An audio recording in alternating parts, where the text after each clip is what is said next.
Pemirsa, masa pengenalan lingkungan sekolah MPLS serentak digelar pada 21 Juli 2025.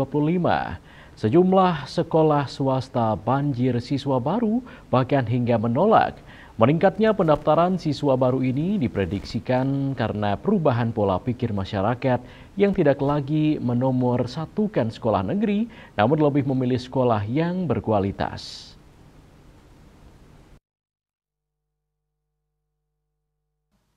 Sekolah negeri sejak dulu memang menjadi incaran orang tua siswa maupun siswa selain karena kualitasnya juga karena biaya yang lebih murah. Namun kini seiring perkembangan zaman, banyak sekolah swasta berkualitas yang bermunculan. Paradigma sekolah berkualitas hanya sekolah negeri perlahan kini mulai berubah seiring makin banyaknya tumbuh sekolah swasta yang juga berkualitas dengan prestasi akademis dan non-akademis. Sejumlah pengelola sekolah swasta pada pembukaan MPLS SMP hari ini menuturkan pihaknya tidak iri dengan proses penerimaan siswa baru negeri maupun swasta, maupun banyaknya pendirian sekolah negeri baru yang berpotensi menggerus siswa untuk sekolah swasta. Pihaknya lebih banyak melakukan perbaikan ke dalam, meningkatkan kualitas infrastruktur, SDM, dan tata kelola sekolah, sehingga sekolah bisa menjadi sekolah yang aman, nyaman, menyenangkan bagi siswa maupun orang tua siswa.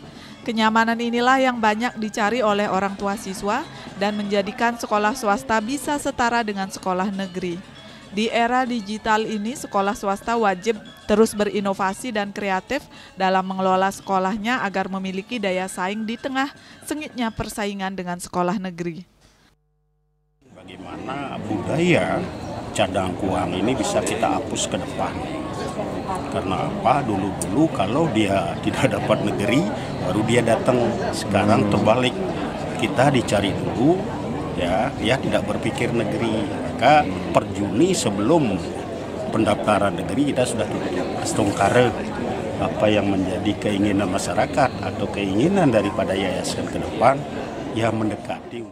Melihat adanya sekolah-sekolah negeri yang dibangun oleh pemerintah, ini menjadi kolaborasi dan mitra kerja kita, mitra daripada kependidikan bahwa semuanya bergerak untuk memajukan dan semuanya untuk menjadikan bagian daripada pendidikan. Para pengelola sekolah swasta ini juga berterima kasih atas bantuan dari pemerintah. Ini adalah wujud keadilan yang harus diapresiasi. Mereka berharap bantuan khusus bagi siswa miskin bisa dipermudah tanpa banyak persyaratan agar siswa miskin makin termotivasi belajar. Riase Bali TV.